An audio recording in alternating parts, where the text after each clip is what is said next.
guys, how's it going? Z Butler TCG.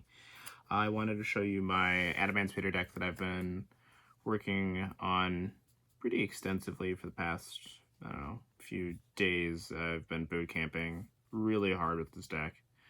So I thought I'd show you guys the deck, and I'd approach it more in the style of the videos that I was doing initially with like by their card roles and explaining how cards fulfill each role, things like that. So this is going to be a bit more of a lengthy video, and I'm going to go over a lot of the basics of the deck, but it's more educational that way. So there's only one like budget card in there, and that's the Crystal Wing that I threw in my extra deck because my Savage hasn't arrived yet. But that could easily just be replaced with a Savage or an Abyss Dweller, and you can replace Dragite with Savage. But I'll show you guys the deck, and we'll go from there. Just really quick, I am currently 14-2 with this exact build, which is pretty good. So it works fairly well. I haven't really lost. The only losses I've had have been to like 4 hand traps, both games 1 and 2. For an invoked player, and then my opponent having double crackdown Solemn Judgment both games 1 and 3 when he was playing Guru, so that sucked. But yeah, so for the starter cards in the Rock deck, you've got 3 Researcher, 3 Seeker, 3 Analyzer, and then I'm just doing 3 Adhara. The reason for just 12 is that a lot of the additional starter cards actually really suck. So like, let's go with the Medulce Petting Cessor. She conflicts with your defensive card lineup if you play hand traps like Ogre and things like that. And Dinotherium is great, but it's a wind, and I don't really value having an additional level 4 that high. But 12 is still a very solid number. And 9 of them are 1-card starters on their own, depending on what you excavate, which is really great. And then Adhara is just a generically good starter on its own too. One really cool thing I like about the Rock deck is similar to the Salamangreat deck, a lot of the cards actually facilitate multiple roles. And you can see that in the extenders. So for example, Chimera Guardian is both an extender as well as a defensive card because of its effect. And then Doki Doki is both an extender as well as a starter. Actually, if you draw like Doki Doki Guardian, you can have a starter card in that. It's not a great starter, so this is like a half starter. So you basically have like 15, but it's, I mean, it serves a role as a starter in niche situations. And then you've got Supplier as an extender as well. This one I think actually deserves to be played in more copies. It comes up a lot more than I thought it would, where just like summoning it from hand is really important. Then you've got your other 3 generic rocks, Tackle Crusader, which is a bit more of a utility extender, Higante, and Weeping Idol. Then I play 3 Desires. I'll go over that towards the end of this section. Foolish Burial, Emergency Teleport, and Mecha Phantobeast Olion. So Teleport is there to summon out the Gamma that I play. It gives Gamma an additional use. It can make it into just a extender tuner, which is pretty great. Foolish Burial is obvious, and I feel like the rest of these are obvious. But Pot of Desires is one that I know a lot of people disagree with in the deck. Every time I've resolved it, I feel like my opponent was surprised. So essentially, one of the problems with the Rock deck is that your ceiling is so high if you can play, but if you're not able to play, then you just don't do anything. Like your deck is pointless. Like you're just sitting there playing a bunch of blanks.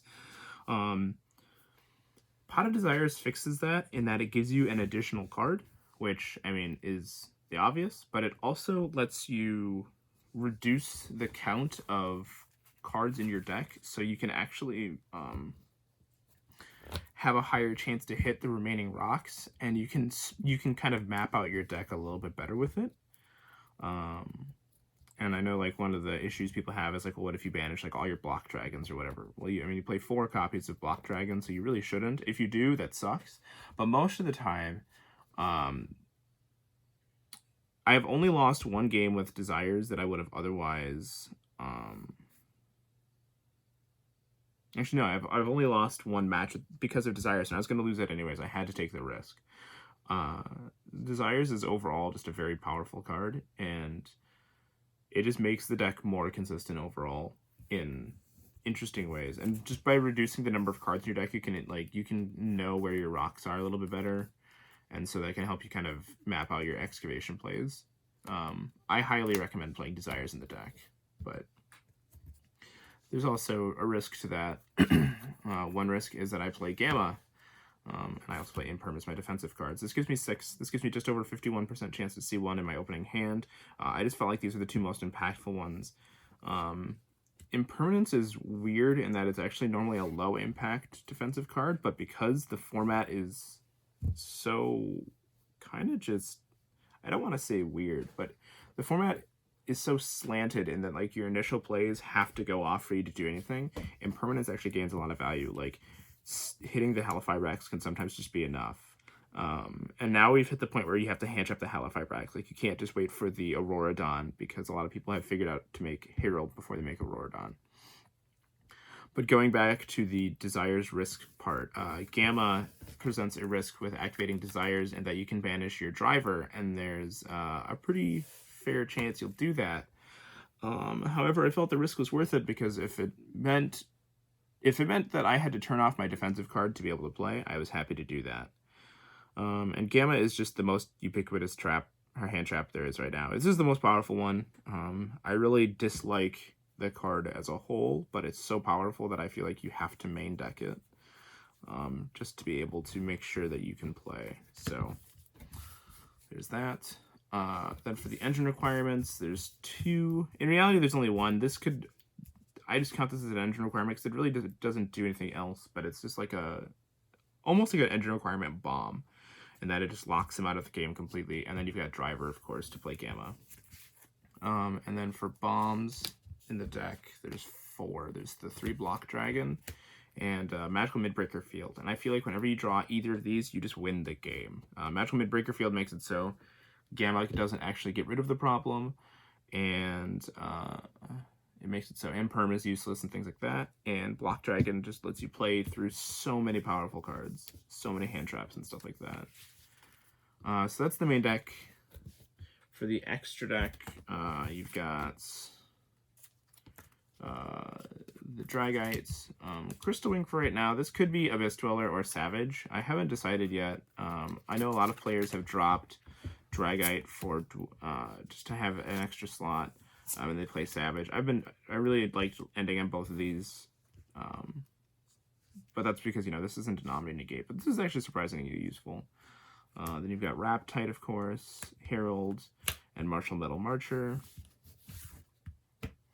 Just Gallant Granite for my rank 4s. I never really felt like I needed a Dweller in any of my games, but I could definitely see where Dweller comes up a lot. I played against a ton of Eldritch, and that's just a matchup, for example, where I just felt like Dweller was really weak.